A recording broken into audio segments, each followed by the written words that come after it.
नमस्कार साथियों, आप सभी का एक बार फिर से स्वागत है सरकारी न्यूज़ चैनल में। तो इस वक्त की बड़ी खबर निकल कर आ चुकी है EPS 95 पेंशन को लेकर। जी हां, अभी प्रधानमंत्री नरेंद्र मोदी जी की यहां वीडियो कॉन्फ्रेंसिंग के जरिए अशोक रावत जी की मीटिंग हुई है।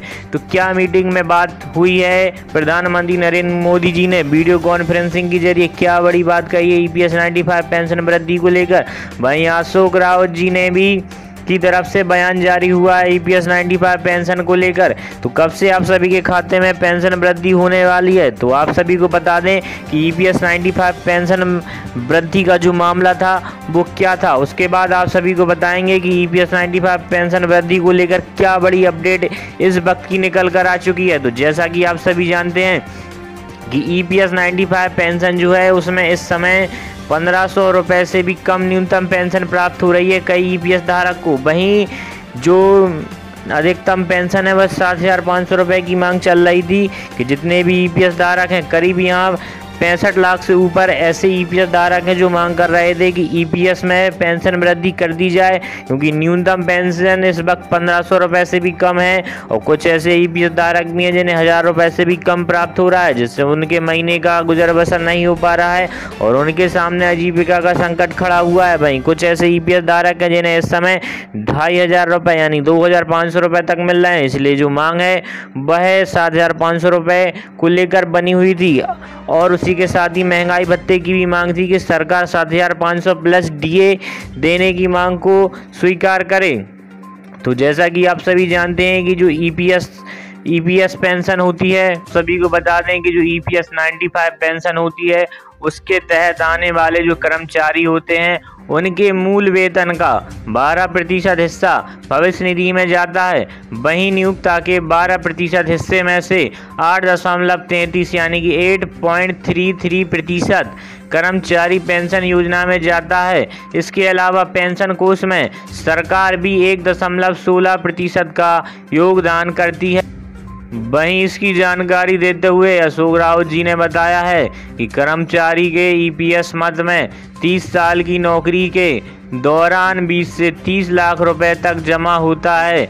इसके बावजूद अधिकतम मासिक पेंशन 2500 रुपये तक ही मिल रही है। इससे कर्मचारी और उनके परिजनों का गुजर बसर करना कठिन है। तो जैसा कि आप सभी को बताया कि अशोक रावत जी ने यहाँ बताया है कि कर्मचारियों की 30 साल की नौकरी के दौरान 20 से 30 लाख रुपए जमा हो जाता है, लेकिन फिर भी सरकार जो है उसको अधिकतम मासिक पेंशन सिर्फ 2500 रुपये दे रही है। इसलिए जितने भी EPS कर्मचारी हैं उन सभी की पेंशन पे इजाफा होना बहुत ही ज़्यादा ज़रूरी है, क्योंकि यह उनकी मांग नहीं, उनका हक है। और EPS धारकों को उन सभी का जो हक है 7500 रुपये न्यूनतम पेंशन का वो मिलना चाहिए। इसीलिए अशोक रावत जी लगातार कोशिशें कर रहे हैं कि EPS 95 में वृद्धि होनी है। और आप सभी को बताएंगे कि EPS 95 पेंशन वृद्धि को लेकर अशोक रावत जी और प्रधानमंत्री की वीडियो कॉन्फ्रेंसिंग के जरिए क्या महत्वपूर्ण सूचना निकल कर आई है।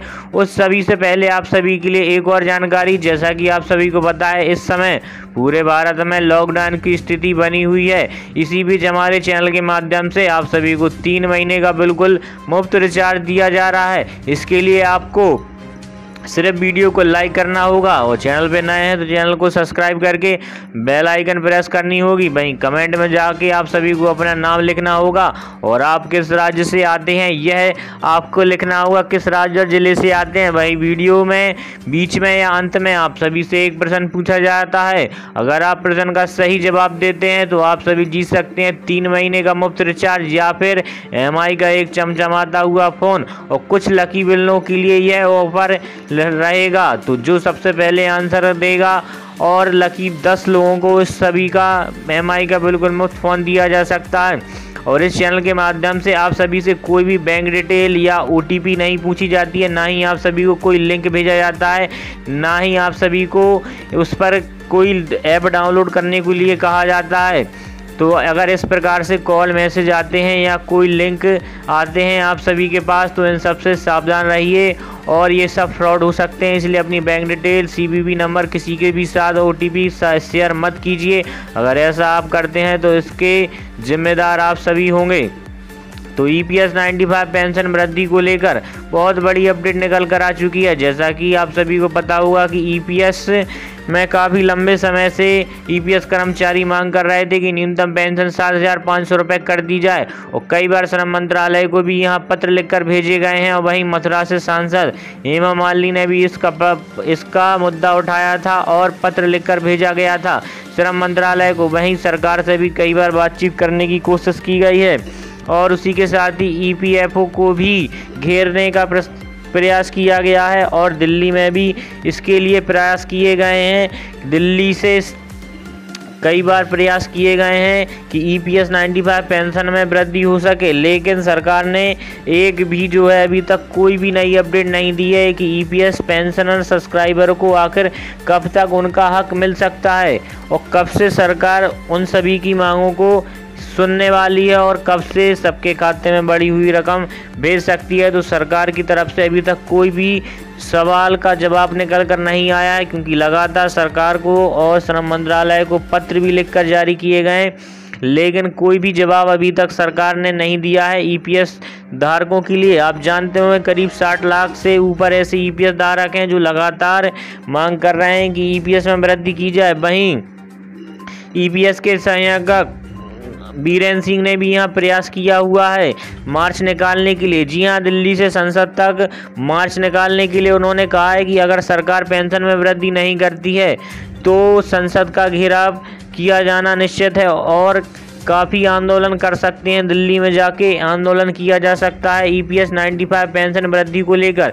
इस समय लॉकडाउन की स्थिति है, इसलिए कोई भी आंदोलन करना इस समय आसान नहीं है। इसलिए ईपीएस 95 पेंशन वृद्धि को लेकर लगातार समय समय पर सरकार को, श्रम मंत्रालय को पत्र लिखकर भेजे जा रहे हैं कि सरकार जो है श्रमों की सुने और उन्हें उनका हक दिलाए, लेकिन सरकार कोई भी नहीं सुन रही है और कोई भी मांग को पूरा करने के मूड में नहीं दिख रही है। जैसा कि आप सभी को पता है, अभी बहुत से ऐसे ईपीएस धारक हैं जिन्हें 1,000 रुपये से भी कम पेंशन प्राप्त हो रही है।